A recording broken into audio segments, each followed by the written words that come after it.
No dia 25 de abril de 1974, o povo português vive a queda fulgurante do governo fascista. O impossível acontecia natural e inesperadamente. Eram as Forças Armadas que punham termo ao regime que elas próprias durante tanto tempo haviam sustentado, enigma que a pouco e pouco se foi desvendando. Os homens sem sono revelaram-nos a sua história.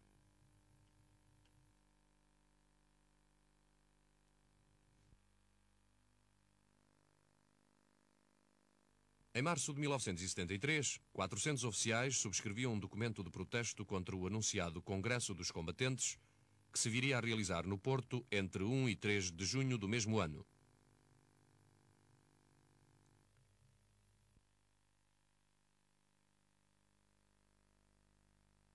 Pois nós já tínhamos feito variedíssimas reuniões. Aqui começaram principalmente quando foi do Congresso dos Antigos Combatentes. Não houve propriamente reuniões, houve uma recolha de assinaturas. Eu pessoalmente colaborei nela para fazermos o tal abaixo-assinado e de oposição, portanto, ao Congresso dos Combatentes, que verificamos imediatamente que era um congresso fascista. E eu não pretendia nada daquilo que eles diziam lá no programa deles. Depois desse congresso, aproveitou-se a embalagem e começaram-se a fazer algumas reuniões. Inclusivamente, na altura procurei o Major Yanes, que era um dos indivíduos que mais tinha estado por trás da reação ao Congresso dos Combatentes, portanto, quer dizer, tinha sido um dos indivíduos que tinha estado mais ativo na nossa tomada de posição contra o Congresso dos Combatentes. Procurei-o e fiz notar que havia necessidade de não perder a embalagem e de arrancarmos para a formação talvez de uma associação ou de qualquer coisa do género que pudesse permitir-nos, portanto, o congregar esforços até evoluirmos para outros caminhos. A 13 de julho de 1973, a publicação do abençoado decreto, como alguns lhe chamaram, 353 de 73, viria a suscitar, por parte dos militares, a primeira reação coletiva a uma disposição governamental. O decreto 353, imediatamente, aso à primeira tomada de posição em conjunto, que é feita por um curso de majores que estava no Instituto de Altos Estudos em Pedroso, a tirar o estágio para oficial superior. Eles foram imediatamente reuniram e enviaram, parece-me que 3 delegados que falaram com o diretor de serviço pessoal e depois apresentaram inclusivamente um memorando em que punham os pontos com os quais eles não estavam de acordo. Depois aparece o decreto 409 de 73.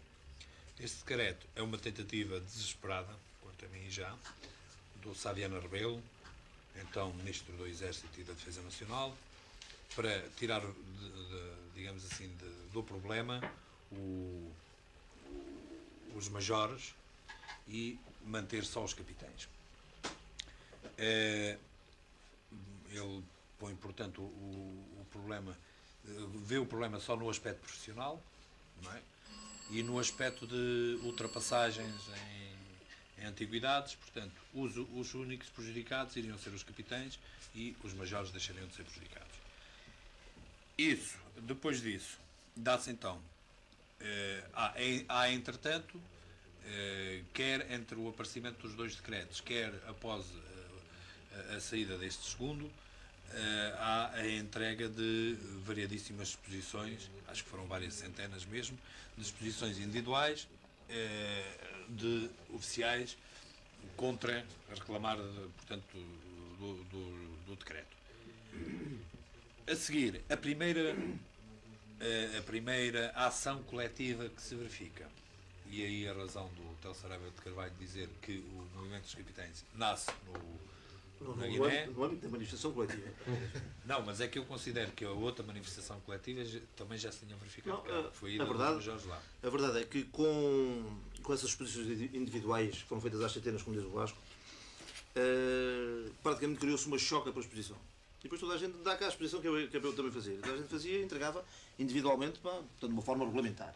E eu tenho que salvar a posição sempre extremamente correta do Hugo dos Santos, o Major Hugo dos Santos, que foi um dos principais impulsionadores, um dos maiores entusiastas do movimento, e foi ele que andou a planear exposições e a distribuir exposições, e depois toda a gente queria a exposição do Hugo dos Santos e tal, e ele pugnou sempre, realmente, por levarmos até ao fim, até ao máximo possível, o processo de uma forma sempre legalista, uma forma, portanto, no âmbito do regulamento disciplinar militar.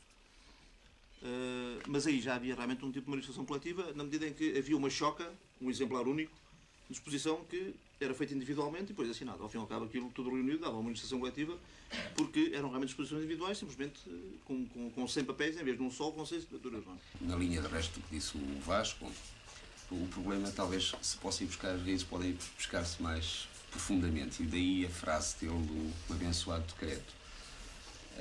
Todo o trabalho que houve de castração das Forças Armadas Portuguesas, todo o esforço que foi feito para a divisão dessas mesmas Forças Armadas, porque era a única forma de as manter na mão, era dividi-las, e foi precisamente o que foi feito. Tudo isso gerou em nós uma oposição absoluta ao regime em que vivíamos. A própria guerra colonial, que para mim funciona não como motivo principal do que se passou, e senão eu estaria a negar o que acabei de dizer, mas como catalisador, essa guerra é realmente vai-nos criar o tal campo em que o decreto cai realmente como sopa no mel, não é como costuma dizer-se. As reuniões de oficiais não passaram despercebidas às autoridades. Ocorre interrogar como é possível que só tão tarde demais, se tenham decidido a intervir. Mas eu, em relação a isso, também queria chamar a atenção para a tática utilizada, que foi a de enfrentar diretamente e absolutamente de caras os chefes, entre aspas, não é? Que tínhamos então, não é? Os chefes, porque estavam nos postos, não é nada. Denunciando claramente, pois eles chateavam-nos que nós estávamos a conspirar ou a reunir. Estamos perfeitamente, simplesmente utilizávamos uma tática. Estamos a tratar de reconquistar o prestígio das Forças Armadas. Foi de facto uma palavra de ordem que utilizamos. Era a luta pela reconquista do prestígio das Forças Armadas, fortemente abalado pela saída dos decretos 353 e 409.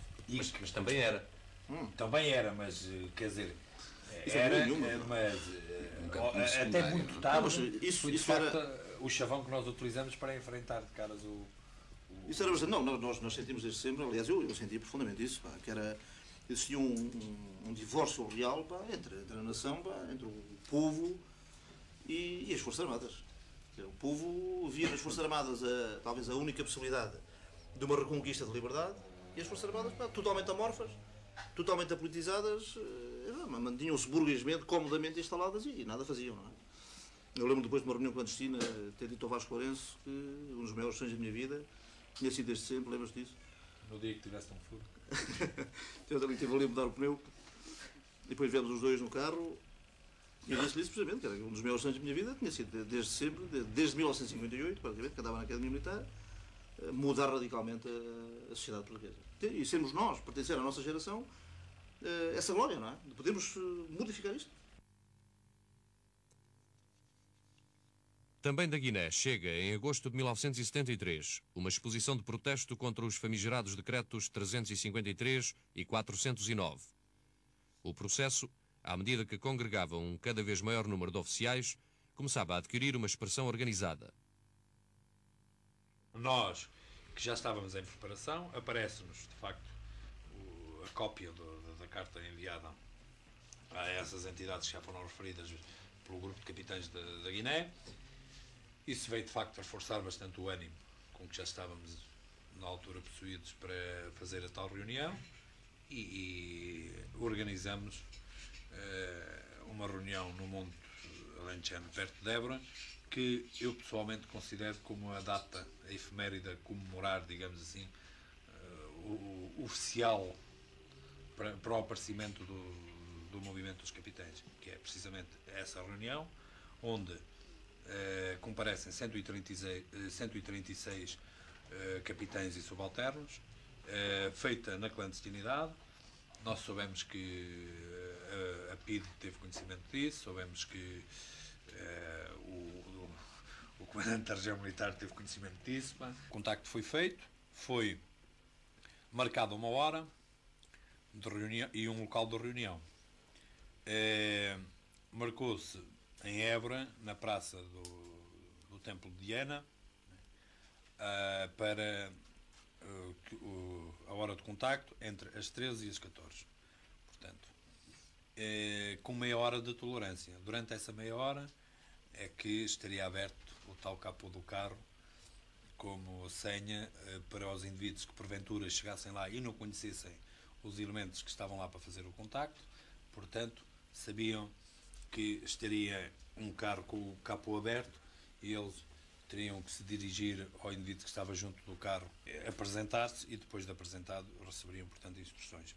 Ao mesmo ponto estava a chegar à praça lá do Templo de Diana.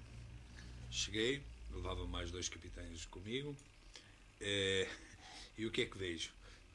Primeiro começo logo por ver parar um MG, um Mercedes com matrícula MG e sair de lá um tipo velhinho à paisana. Fiquei logo desconfiado. Quem é esse tipo? Estamos mal.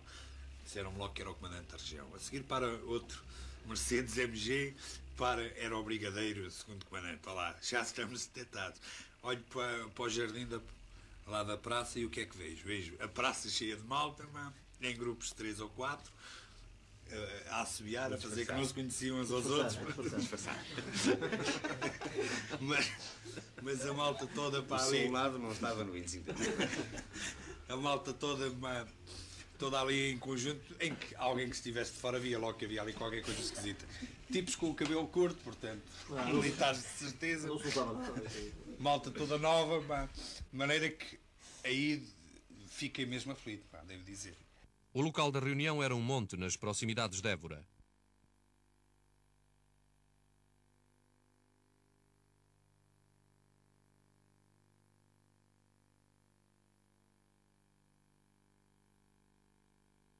Um celeiro e algumas alfaias serviram de cenário à proclamação do movimento dos capitães. A reunião fez e aí teve papel preponderante na reunião um elemento que depois mais tarde veio a ser afastado, que foi o Maris Fernandes.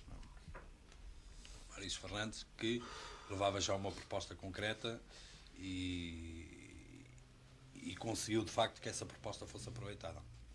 Está claro, logo nessa reunião surgiram várias hipóteses da malta mais extremista. Havia uns que queriam descer a Avenida da Liberdade em manifestação, todos fardados de número 1 e com condecorações, e ir ao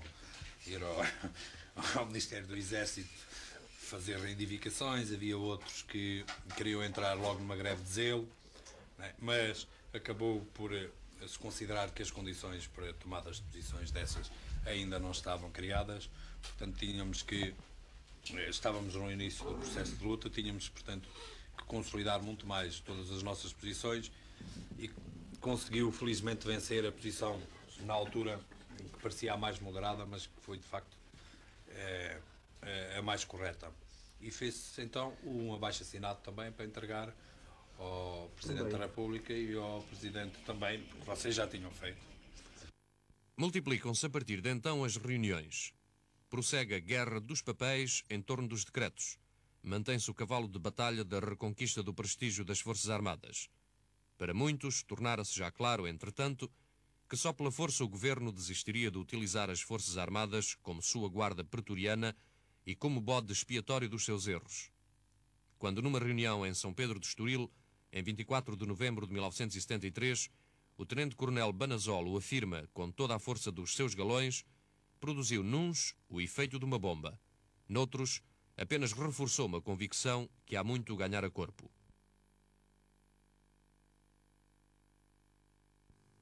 Óbidos, em 1 de dezembro de 1973, é mais um momento decisivo na marcha para o 25 de abril. Em Óbidos houve também preparação. Aí já não foi propriamente um plenário, pediu-se às unidades para enviarem representantes. Daí, na reunião de Óbidos apareceram só cerca de 86 oficiais, que no entanto representavam muito mais, não é? Lembras-te da história dos números da representatividade? Era um dezembro de sábado. A representante deve ter isso tudo escrito. Pá. Era um dezembro de sábado. Mas, portanto, arrancou o Diniz Santos Almeida na sexta-feira para Óbidos para preparar o esquema e nós no sábado arrancamos então para as Caldas da Rainha. Depois, portanto, lá o ponto de contacto foi a estação Caminho de Ferro das Caldas da Rainha. Aí havia um contacto que dava um croquis, a malta não sabia onde era, portanto sabia que era nas Caldas da Rainha, recebia o croquis e daí arrancou para Óbidos, lá para o clube recreativo lá de Óbidos. De maneira que está claro também, como sempre, uns cuidados especiais, mas depois em Óbidos para toda a malta via que havia ali qualquer coisa de especial, porque era uma quantidade louca de carros lá em Óbidos e especialmente malta a concentrar-se ali no clube recreativo. De maneira que lá se fez a reunião em que, portanto, para Óbidos, então já foram 3 hipóteses, a malta tinha posto 3 hipóteses possíveis sobre as quais quem fosse à reunião teria que se pronunciar em nome dos representantes que ele ia lá representar, dos elementos que ele ia lá representar. Era a hipótese A, acho que era a hipótese A era o golpe militar imediato, a hipótese B era as reivindicações, era o ultimato ao governo, ou faz ou leva, não estou disso, e o golpe C era a hipótese C era, portanto, a continuação do processo reivindicativo até consolidar melhor as condições para depois entrar então no golpe mais tarde. Foi a hipótese C. Essas 3 hipóteses saíram da reunião de São Pedro? De São Pedro. Pois. Foi de São Pedro que saíram essas 3 hipóteses. E foi a hipótese C que venceu, e diga-se de passagem, por poucos números. Era por isso que eu estava a falar a história dos números há bocado. Por poucos números, porque esteve iminente a vitória da hipótese A, que era a do golpe militar imediato. Mas, e aí considero que mais uma vez foi de facto o bom senso que prevaleceu. Nós continuávamos a não ter condições na altura para desencadear o golpe e, portanto, achou-se que havia que continuar a consolidação dessas mesmas condições. E saiu, portanto, a eleição também da Comissão Coordenadora, que seriam 3 elementos, foram 3 elementos de cada uma das armas ou serviço. Em Óbidos ficara bem vincado que a consolidação organizativa e a luta pelas reivindicações deveriam orientar-se no sentido de desencadear um golpe a curto prazo. A Comissão Coordenadora reuniu uma semana depois na Costa da Caparica. A reunião da Costa da Caparica foi, portanto, a necessidade de a Comissão Coordenadora... que não era funcional, era muito grande. Repara, eram 21 e depois ao que se juntavam mais observadores, e nós sentimos a necessidade de criar uma coisa mais funcional. Esse era um dos pontos. Outro ponto era definir, precisamente, ficou a hipótese C, mas a hipótese C com tendência para A não era nada.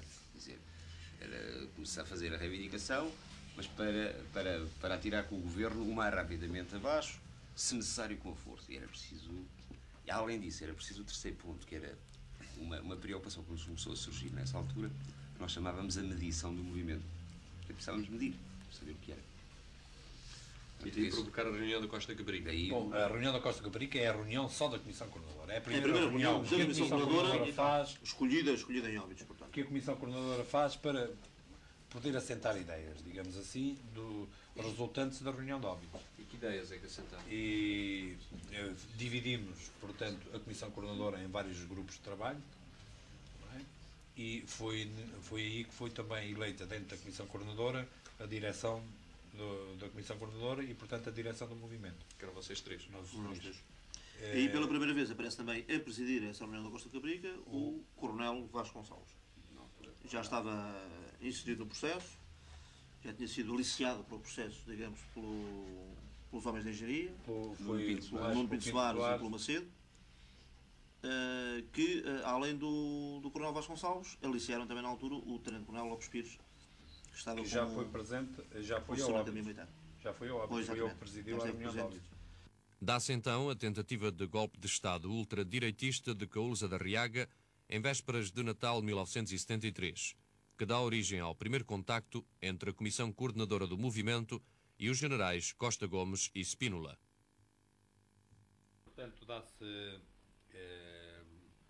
por meados de dezembro, já depois da reunião de óbito e da Costa da Caparica, dá-se a célebre causada em que há uma tentativa de aproveitamento do movimento para um golpe de extrema-direita. Tentando aproveitar precisamente aquela tecla que nós vinhamos a bater há muito tempo para congregar esforços e para enfrentar o inimigo, que era o governo fascista, do reconquistar o prestígio das Forças Armadas. Eles tentaram aproveitar, portanto, também o mesmo motivo, simplesmente invertendo, não é? Dizendo que o prestígio seria conseguido através de um aumento de vencimentos, através de uma disciplina férrea, de um apetrechamento do exército, e que lhe possibilitaria esse apetrechamento, precisamente o ganhar a guerra do ultramar, etc. Aí houve, de facto, uma condução que eu considero magnífica dos oficiais que na altura contactaram com o intermediário desse quarteto, embora mais tarde se ficasse na dúvida se tinha sido um quarteto ou um terceto. Seria, portanto, o general Caúza, o general Luz Cunha, o general Troney e o general Silvino Silvério Marques, embora estes depois dissessem que afinal que tinham estado a usar o nome dele e que ele não estava metido. Isso nunca se provou bem, nunca ficou bem esclarecido, não se sabe bem o que será passado, mas enfim. Portanto, nesse momento nós vamos fazer os primeiros contactos com o general Costa Gomes e com o general Spínola. Com o general Costa Gomes, esses contactos tinham existido logo inicialmente, quando foi do problema dos decretos. Foi o primeiro oficial general, de facto, a apoiar-nos quando foi dos decretos, e talvez até daí o reforçar aquela votação que nós já dissemos aqui em Óbidos. Foi de facto o oficial que expôs ao nosso lado, que compreendeu o problema, que nos defendeu, e mais tarde, quando se dá o problema do Caúza, eu devo dizer que até fui pessoalmente eu que, combinando com alguns elementos que estavam em contacto precisamente com esse intermediário do Caúza, que arranquei direto ao gabinete do general Costa Gomes, dizendo que tinha urgência imediata em falar com ele e que lhe expus a situação. Foi quando eu o conheci, porque não o conhecia. No dia seguinte servi-me do agora general Fabião para contactar o general Spínola, porque era necessário também contactá-lo para esse efeito. Janeiro e fevereiro de 1974 são meses quentes. As graves confrontações entre a população branca da cidade da Beira, em Moçambique, e o exército, a publicação de Portugal e o Futuro, entre outros acontecimentos, agudizaram o conflito entre o movimento e o governo, colocando-o no campo abertamente político. Entretanto, começa a surgir a necessidade do aparecimento de um programa. Mais qualquer coisa, uma definição já no aspecto político. Faz-se uma reunião, é nomeada uma comissão dentro dessa comissão política, dentro dessa comissão coordenadora é nomeada uma comissão para redigir um programa, ainda só no âmbito militar. Faz-se uma reunião em casa do coronel Marcelino Marques, em que iria ser apresentado esse programa. Esse programa é apresentado e a malta que tínhamos chamado de forma atira-se a nós, pá, que nem doidos. Atira-se a nós, pá, porque dizia, mas isso é um programa de chacha, quer dizer, mas isso, estarmos numa altura destas com reivindicações militares, o quê? Mas vocês já estão preparados para outra coisa? Vamos embora, rasgamos logo o programa, não queremos saber mais nada, nomeou-se logo outra comissão para para arranjar outro programa. E é então quando é nomeada a comissão. Aliás, nessa reunião, é a primeira reunião em que aparece o Melo Antunes. Eu lembro-me que não o conhecia, virei-me para ti, para o Otelo, e perguntei quem é esse tipo, não é? O Melo Antunes, é mais um gajo dos nossos. Lembro perfeitamente que gostei especialmente, portanto, da intervenção dele nessa reunião. É formado uma... as desconfianças dos camaradas que viam no Melo Antunes um perigoso elemento de esquerda. De maneira que era um homem perigoso no político, de maneira que a malta nomeia a comissão para elaborar o programa. Essa comissão faz 3 propostas, arranja 3 propostas, e são estas 3 propostas que depois são discutidas já com a Força Aérea. Era do Melo Antunes, era do Castro e era do Brás. São discutidas as 3 propostas, são refundidas e sai uma proposta mais ou menos de acordo já com a Força Aérea e com a Marinha, embora eles não estivessem ainda muito para os ajustes. Não é? E provoca-se então a reunião de Cascais para o dia 5 de março, provoca-se a reunião de Cascais para apresentar a proposta da Comissão Coordenadora para ver se o pessoal concordava. Para essa reunião foram convocados também, portanto não foi uma reunião de plenário, mas sim uma reunião de representantes das diversas unidades que também deviam trazer o quantitativo de oficiais que lhes tinham dado aval para eles os representarem totalmente, e aqui da zona de Lisboa é que foram mais, portanto, não foram só representantes, mas portanto, houve unidades em que foram praticamente os oficiais todos. Estamos em março de 1974. Vencera-se o mito da apoliticidade das Forças Armadas. Vencera-se o seguidismo incrustado nas mentalidades desde os bancos da escola. Tomara-se consciência de que a guerra colonial era uma guerra de agressão. A 5 de março de 1974, numa reunião em Cascais, o movimento aprova o documento O Movimento, as Forças Armadas e a Nação, manifesto e programa base do MFA. Já iam longe a guerra dos papéis e as reivindicações meramente militares. Bom, nós já tínhamos deixado, na tal reunião, por alturas de fins de janeiro, princípios de fevereiro, em caso do Marcelino Marques. Não? Deve ter sido, talvez aí na primeira semana ou fins de janeiro ou na primeira semana de fevereiro. Sim, foi naquela altura em que se tinha decidido já que... Eu tenho a atazita. Havia que arrancar havia que arrancar, portanto, para um processo já nitidamente político. Ele depois é de facto consubstanciado com a reunião em Cascais, com a aprovação desse mini-programa, chamamos aí é que é aprovado, de facto, digamos, o lançamento do movimento na senda política. O grande corpo do MFA manifesta-se pró-politização aí em Cascais. E repare, é aí no dia 5 de março que o movimento dos capitães se transforma em um movimento das Forças Armadas. O nome até aqui era Movimento dos Capitães, e é na reunião de 5 de março que se decide deixar de chamar Movimento dos Capitães para passar a chamar Movimento das Forças Armadas. Esse documento, que era já marcadamente político, vincadamente político, provocou larga controvérsia. Não? Aí o famoso não do Seabra. Aquela voz profunda de baixo. Não, porque não tinha aval ainda da Força Aérea na altura. Mas sobretudo por causa do problema da independência dos povos sobre o domínio colonial, houve uma fortíssima resistência por parte de muitos camaradas que estavam presentes. E devo dizer que nem todos o assinaram. Pois. E basta dizer que de 200 e tal que lá estavam, assinaram 110. Se bem que muitos deles fossem apenas em observação, assinaram 110. Nessa mesma reunião voltou a ser posto em discussão o problema de chefes a contactar. E, mais uma vez, o homem mais votado em primeiro lugar foi nitidamente o General Costa Gomes, e o segundo homem foi o General Spínola.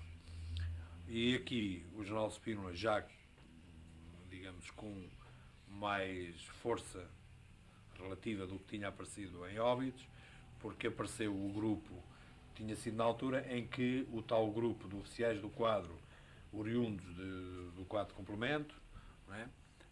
Foi à primeira reunião em que foi connosco. Não é? Já tínhamos aí feito uma reunião com a comissão deles de preparação para que eles fossem a essa reunião, foi em tua casa, não é? No dia 3 de março, se não me engano, No domingo anterior. Dia 3 de março. Portanto, no dia 5 de março, eles apareceram já nessa reunião. E eles defendiam nitidamente, lembro-me perfeitamente, que um dos pontos fortes da discussão, que a certa altura havia um deles que dizia: mas não sei para que é que estamos aqui a discutir mais, temos um homem, seguimos atrás dele, para que é que precisamos de programa e não sei o quê. Está claro que ia sendo corrido, porque calma aí, nós aqui não vamos atrás de ninguém, estamos fartos de dizer que não seguimos atrás de figuras carismáticas. Nós temos o nosso programa e essas figuras é que, se quiserem, hão de integrar-se no cumprimento do programa que nós temos e não nós irmos de olhos fechados atrás deles. Portanto, e até foi chamada a atenção que a pessoa que ele estava a indicar nem era aquela que tinha sido votada em Óbidos e que continuava a ser votada ali em primeiro lugar. Não é? Sai na reunião de Cascais aquele documento intitulado As Forças Armadas e a Nação. Era um movimento das Forças Armadas e a Nação, que é de facto o primeiro movimento nitidamente político, o primeiro documento nitidamente político que aparece. E sai também daí uma outra decisão, que foi a da formação de uma comissão de redação de um programa político. Quer dizer, foi também aí que ficou decidido que a comissão coordenadora, mais propriamente a direção, nomearia uma comissão para a elaboração de um programa político. Ainda em 73. Não, já é no dia 5 de março de 74. 5 de março. Portanto, é aí que é nomeada, ou é decidido nomear a comissão de redação do programa político. Que depois vem, portanto, a trabalhar e a elaborar o programa político, o programa do MFA, que acabou por ser dado a conhecer à nação no dia 25 de abril. 26. Ou no dia 26 de abril. Portanto, aí nesse programa do Movimento das Forças Armadas e da Nação, que foi lido até pelo Melo Antunes, nesse plenário de Cascais, já um aspecto, por exemplo, extremamente importante que ressalta é que nesse documento, que aliás também julgo que está publicado no livro do Avelino, do Cesário Borga e do Mário Cardoso, se fala vincadamente em termos de reconhecimento de independência aos povos ultramarinos, aos povos do ultramar, o que depois, como vocês sabem, mais tarde veio a ser modificado no programa que foi apresentado em 26 de abril.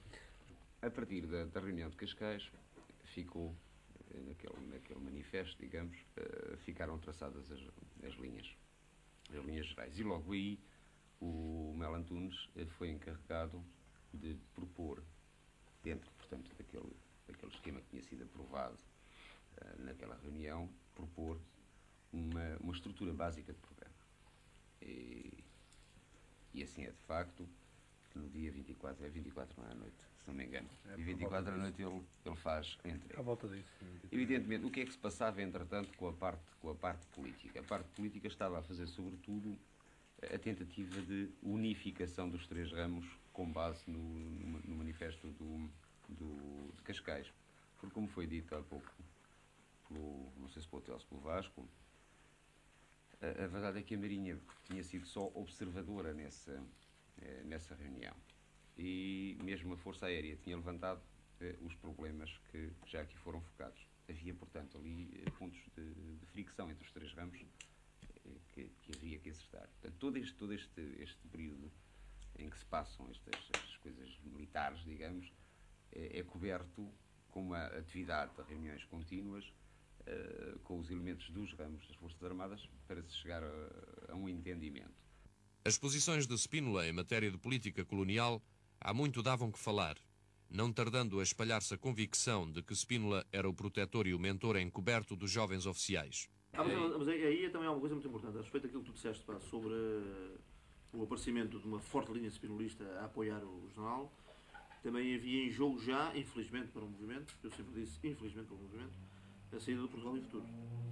Pois. O jornal com o seu tremendo sentido de oportunidade. Sim. E sentido da força do movimento, lança o livro. Aliás, eu já tinha dito à malta, ele tinha-me dito a mim pessoalmente, em princípios de fevereiro, que em fins desse mês ia lançar o livro, e eu tinha dito à malta: olha, estamos tramados, o jornal vai apresentar o livro, vai editar o livro em fins deste mês, para nós é um problema. Isso é uma coisa que as pessoas estão convencidas. Isto para mim era terrivelmente dramático, porque ia aparecer um movimento quase como impulsionado, catapultado para a política do jornal. O que é totalmente falso. Não tem nada a ver com o jornal é que aproveitou a força do movimento para oportunisticamente lançar o livro. Mas Sim, isso sim. deu como consequência que realmente tivesse a linha spinolista se tivesse fortalecido, tendo como motivo o Portugal. Eu já me esquecia de facto desse pormenor, é que na altura houve muita gente, inclusive, que dizia que aquela nossa declaração, as Forças Armadas ou o movimento das Forças Armadas e a Nação, que tinha tido origem no livro, digamos, era quase uma cópia de muitos dos princípios que vinham no livro, o que era totalmente falso. Porque quando o livro saiu, esse documento já estava preparado. Quer dizer, o livro sai por volta de 27, não foi? De 22 de fevereiro, talvez, 22, 24. Quer dizer, sai no fim de fevereiro. Nós fazemos, de facto, a reunião no dia 5 de março. Mas o documento que é apresentado no dia 5 de março já estava na forja e quase acabado, não é? Porque houve várias reuniões para discutir e para chegarmos à conclusão de qual o documento definitivo a apresentar nessa reunião. Já estava, portanto, feito antes da saída do livro. No entanto, houve muita gente que dissesse que isso tinha saído só porque o livro tinha saído e tinha sido já um resultado da leitura do livro, que era totalmente falso. E mais, e para mim ainda houve outra consequência mais perniciosa ainda. E o Vítor pode dizê-lo. É que o jornal era uma pessoa extremamente teimosa, não é? A opinião dele é que tinha que prevalecer sobre tudo. E os conceitos que ele aponta no livro, no Portugal e o Futuro, relativamente, por exemplo, ao problema do ultramar, ele, perante o programa do Movimento das Forças Armadas que lhe é apresentado para aprovação e para discussão, antes do 25 de Abril, ele rejeita completamente tudo aquilo que lhe é apresentado para impor a opinião dele, que já estava expressa no Portugal e Futuro e, portanto, perante a qual ele não podia entrar em contradição. No dia 5 de março, num discurso perante a Assembleia Nacional devidamente encenado, Marcelo Caetano prepara a tomada de posição dura que o governo não mais podia adiar. A 8, ordem de transferência para 4 oficiais do movimento, 2 dos quais dão entrada no Forte da Trafaria. A 14, vassalagem dos generais a Marcelo, seguida da exoneração de Costa Gomes e de Spínola dos respectivos cargos.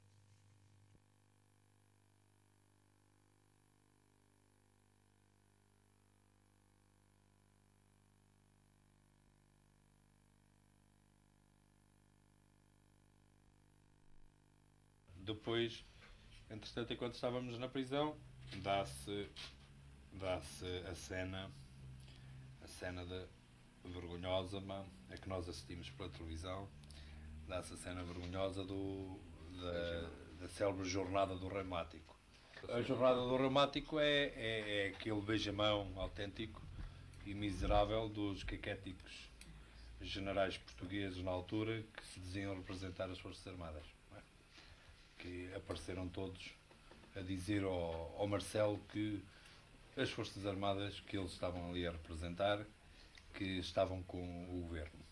O general Costa Gomes e o general Spínola recusam-se terminantemente a ir a essa manifestação, porque previam precisamente que fosse o epílogo da situação oficial deles. E perante essa recusa dos dois generais, o general Costa Gomes e o general Spínola, é que aparece o general Paiva Brandão, que era o mais antigo, como chefe de Estado-Maior do Exército, a falar em nome dos generais e, portanto, em nome das Forças Armadas Portuguesas, fazendo o tal beijamão a que o Vasco Lourenço se referiu. Portanto, aquilo tudo extremamente encenado para reforçar a posição do Marcelo contra, portanto, a posição já assumida do antecedente pelo general Costa Gomes e pelo general Spínola. Mas eu já agora que tu falaste nisso, pá, e que eu não tinha falado, vem a talho de foi-se lembrar a conversa que tivemos lá em casa do Spínola com ele nessa noite de 2 de março, em que, a certa altura, ele dizia-nos para que se eu fosse demitido, exonerado, a malta devia fazer uma manifestação do uniforme número 1, não sei o quê, e nós dizíamos que não, senhor, que tínhamos que ir tínhamos que mudar todo o sistema político existente no país, e ele dizia, mas isso é a revolução. Mas para grandes males, grandes remédios, dizíamos nós. Mas isso muitas cabeças têm que corrolar, então mas qual é o problema? Quer dizer, se tivermos que ir para isso, nós não podemos estar a hesitar numa altura dessa. Não, façam lá a manifestação, não sei o quê. Entre Spínola e o movimento dos capitães, foram muitas as divergências e as concessões de parte a parte. O programa do MFA foi apenas um momento na procura difícil de um compromisso que a história revelaria frágil. Daí, esse foram retirados também 3 documentos, novamente, eram sempre os 3 documentos. Um deles, que é o original, foi o que o hotel levou ao General Spínola, que o General Spínola cortou pela sua mão e anotou. Eu lembro perfeitamente. É o tal documento que eu Vou-te interromper tenho, só um minuto para dizer, eu lembro perfeitamente que impressionaram extremamente o General Spínola e foram palavras que ele cortou, horrorizado, do programa, as palavras fascista, que horror, fascista, democracia, cortou também. Tudo aquilo que... E depois foi-lhe perguntado porquê, não é? Ele mandava dizer que tudo aquilo que fosse de caráter político e tal, os militares não se deviam meter nessa coisa.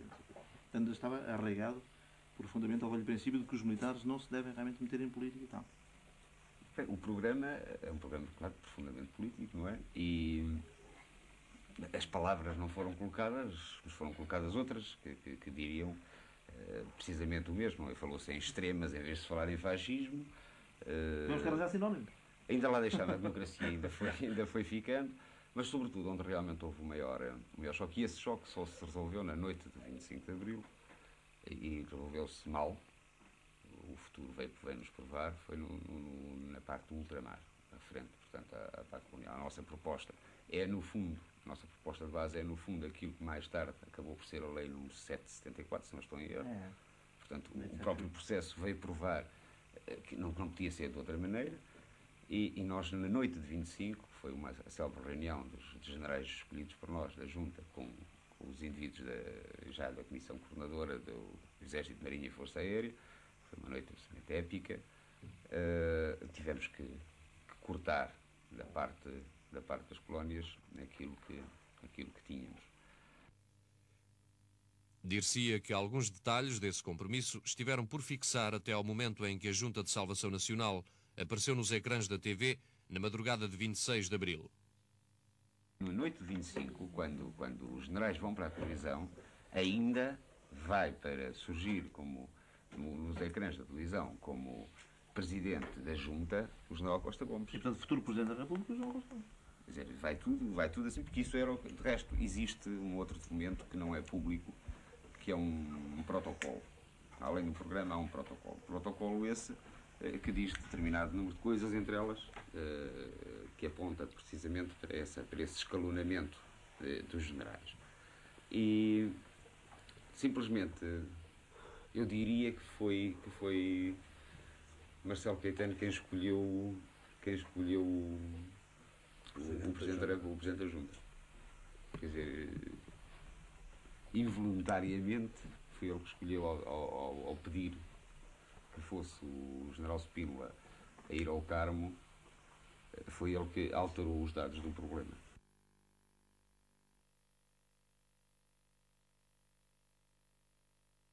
Agora eu gostaria de te chamar a atenção para uma ideia que eu tenho, embora eu não tivesse vivido cá esses acontecimentos, e que é em relação ao 16 de março. A ideia que eu faço é que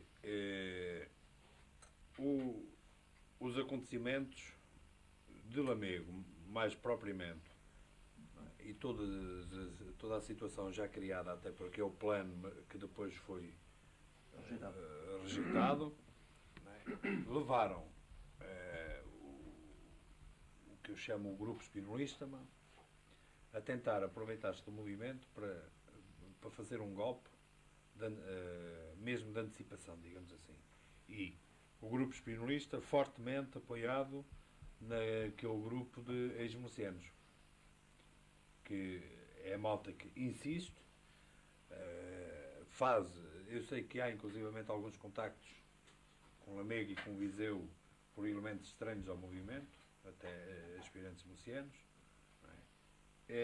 e tentam aproveitar o movimento, e daí, portanto, o teu aparecimento como elemento base do movimento.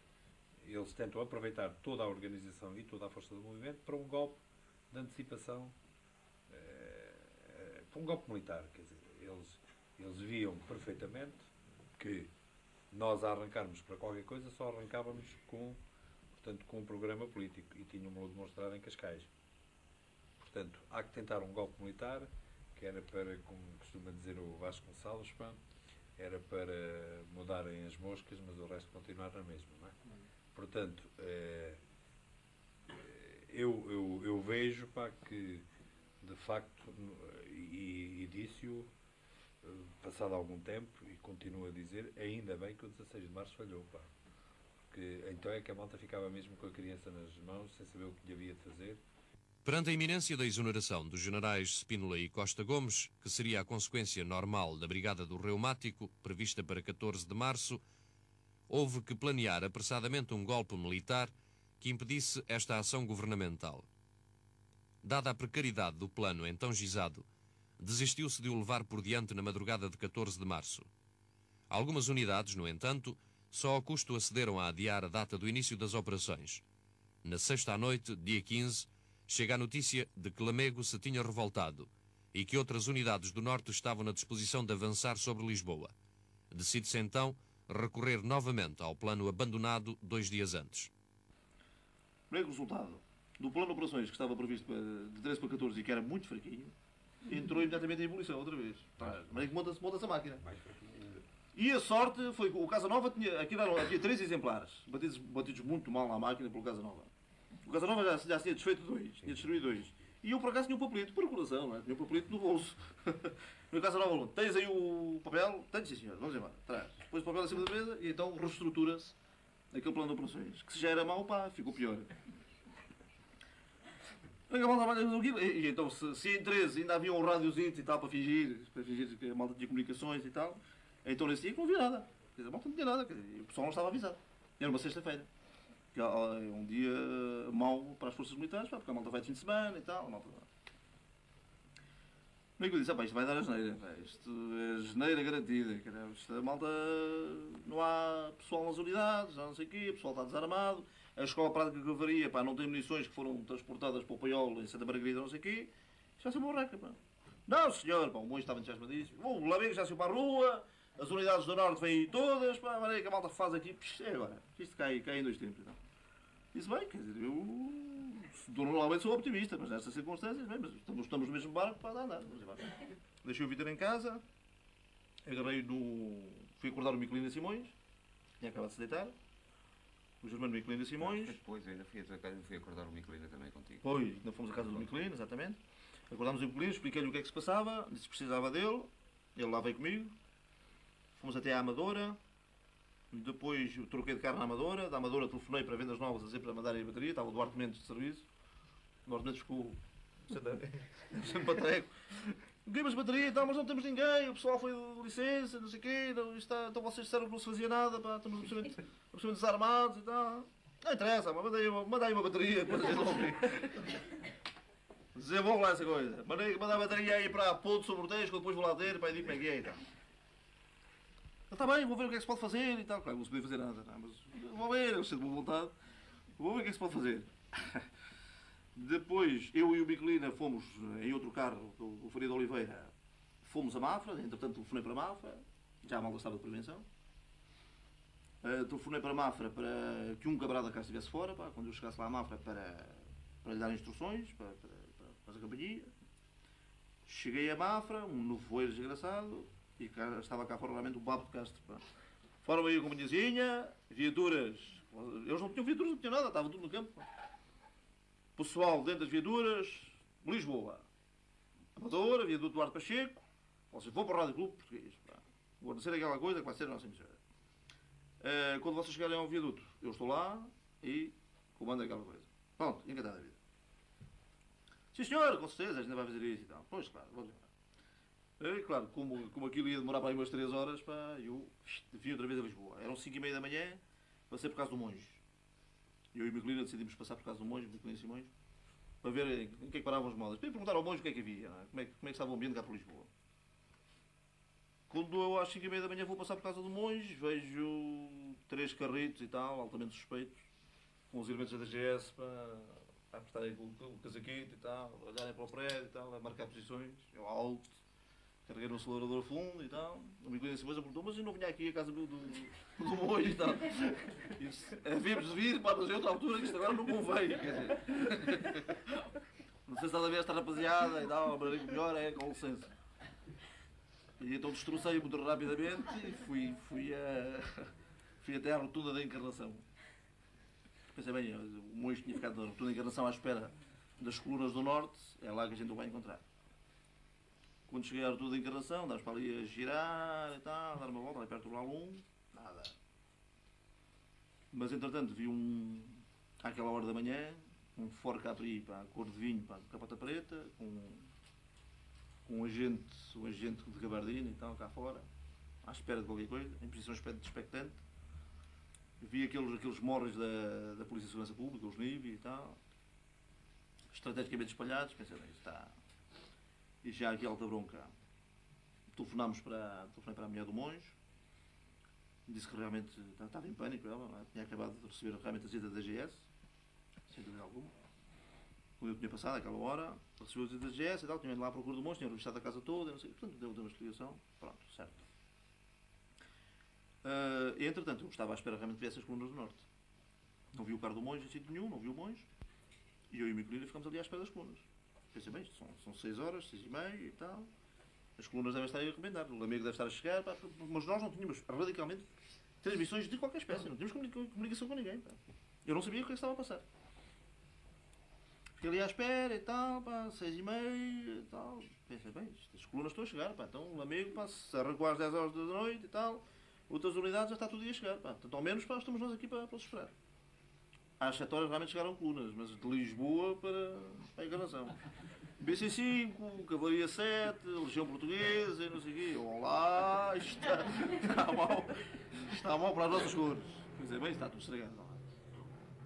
Cerca das 11 horas da manhã de sábado, o 16 de março estava praticamente terminado. A coluna das Caldas tinha retrocedido a poucos quilómetros de Lisboa. Para mim a experiência do 16 de março foi extraordinária porque tive a possibilidade de longe poder apreciar exatamente quais eram as forças governamentais, aquelas que imediatamente tinham obedecido à ordem do governo e que estavam lá, e que, portanto, ter conclusões extremamente válidas nesse aspecto. Fiz ali, portanto, um estudo de situação, que depois me foi extremamente proveitoso. Vi quais eram as forças e vi qual era a capacidade de organização que essas forças tinham. E pensei que, realmente, se para uma companhia que vinha das Caldas da Rainha era necessário ao governo criar aquele aparato militar, pensei precisamente, se forem muitas companhias ao mesmo tempo entrar em Lisboa por várias entradas, então não há força governamental que resista. E se eu tiver realmente a força do meu lado, então isto cai em 2 tempos. O 16 de março deu ao governo uma confiança muito grande. Convenceram-se que eram capazes de jugular rapidamente qualquer ação que nós quiséssemos desenvolver. Portanto, fizeram daquilo, como vocês viram, um êxito enorme, embandeiraram em arco com o 16 de março, um sorriso de confiança renasceu nos lábios ressequidos do Andrade Silva, e portanto a confiança germinou de novo nas hostes governamentais. Se sentiram extremamente fortalecidas pelo apoio popular e tal, realmente a coisa tinha sido uma loucura, os jovens capitães e tal. Depois do 16 de março, com camaradas presos na Trafaria e preparando-se o governo para desmantelar o movimento, tornava-se imperioso planear um golpe decisivo. Eu lembro que uns dias antes Bastaram para libertar o país do regime que o oprimia há 48 anos. A verdade é que no 25 de Abril a malta arrancou decididamente para a ação. Arrancou porque a coisa estava extremamente bem organizada, a minha equipa de ligação funcionou extraordinariamente e levou realmente a confiança final, quer dizer, aquele último degrau para o arranque da malta toda militar, das unidades todas do país. Quando, à hora prevista, na data prevista, a equipa de ligação chega ao contacto com os elementos de ligação em cada uma das unidades e lhes entrega exatamente tudo aquilo que estava decidido, que eu já tinha apontado que lhes faria chegar às mãos, eles não tiveram dúvida nenhuma. Depois, quando ouvem os 2 sinais para o arranque, e depois do adeus do Paulo de Carvalho, às 5 para as 11 da noite do dia 24, e depois ali com a alta colaboração do Álvaro Guerra e do Leite Vasconcelos, à meia-noite e 25, portanto já aos 25 minutos do dia 25, o grande Vila Morena na Rádio Renascença, no programa Limite. Então a rapaziada não teve a mínima dúvida e pensou, pronto, isto está na mão, e arrancaram então decididamente. Portanto, as ordens que havia, portanto, nas instruções de coordenação eram extremamente importantes de considerar. Isso consta, portanto, da ordem de operações. e dizíamos precisamente, e foi isso que possibilitou a tal revolução dos escravos, que em caso algum nós abriríamos fogo, fosse contra quem fosse. Mesmo que houvesse uma oposição por parte da GNR e da polícia, era preciso que todos estivessem mentalizados de que eles nunca abririam fogo, porque não era uma secção da Guarda Nacional Republicana a barrar uma estrada que se podia opor a uma companhia fortemente armada. Nem uma secção de polícia, nem coisa do género. Portanto, pela persuasão, tínhamos que afastar os homens, convencê-los de que estava em marcha para um processo que era imparável e que eles seriam, portanto, trucidados se oferecessem realmente a resistência. Nunca fazer tiro para cima de ninguém, a não ser, só se faria tiro como reação a uma atitude desse género por parte de forças opositoras, que evidentemente não se verificou. Portanto, a malta passou como cão por vinha vindimada, veio por aí fora. Inclusive eu fiz coisas de caráter ostensivo, como foi o caso, por exemplo, da Escola Prática de Cavalaria de Santarém, que veio de Santarém até ao Torreiro do Paço, para ocupar posições no Torreiro do Paço e na Rua de São Julião, para proteger o Banco de Portugal e a Rádio Marconi, e que vieram pelo itinerário menos discreto que podíamos encontrar. Eu fui propositadamente para marcar a posição. Portanto, os blindados chegam a Lisboa, arrancam pelo Campo Grande, Avenida da República, Fontes Pereira de Mel, Marquês de Pombal, Avenida da Liberdade, a volta 60 reais. Estrada larga. A volta 60 reais, portanto, em frente do Ministério do Exército, e a missão prioritária do Salgueiro Maia, que vinha a comandar as forças, era precisamente depois o aprisionamento do Ministro do Exército, do Secretário de Estado do Exército, a proteção do Banco de Portugal, da Rádio Marconi, etc. Portanto, tinha vários objetivos. Parte das forças da Escola Prática de Cavalaria, uma vez cumprida a missão que as levar ao Terreiro do Paço, dirige-se ao Quartel-General da Legião. Outra parte vai cercar o Quartel do Carmo, onde Marcelo Caetano, Rui Patrício e Moreira Batista se tinham refugiado. Aí já a multidão invadir as ruas, a vitoriar os militares, a festejar a queda do governo odiado. Depois foi a caça a Pido, o cerco de António Maria Cardoso, a rendição de Caxias, a libertação dos presos, a descoberta da liberdade.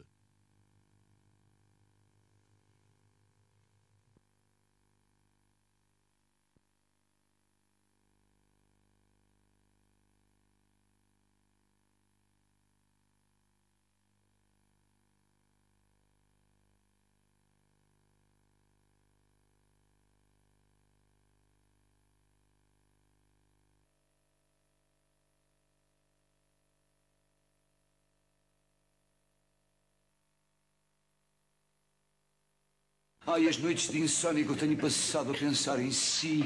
O senhor enfeitiçou-me. Ai, eu não posso passar sem os olhos profundos em que brilham promessas de amor. Os seus lábios sensuais que parecem prometer beijos em cada palavra.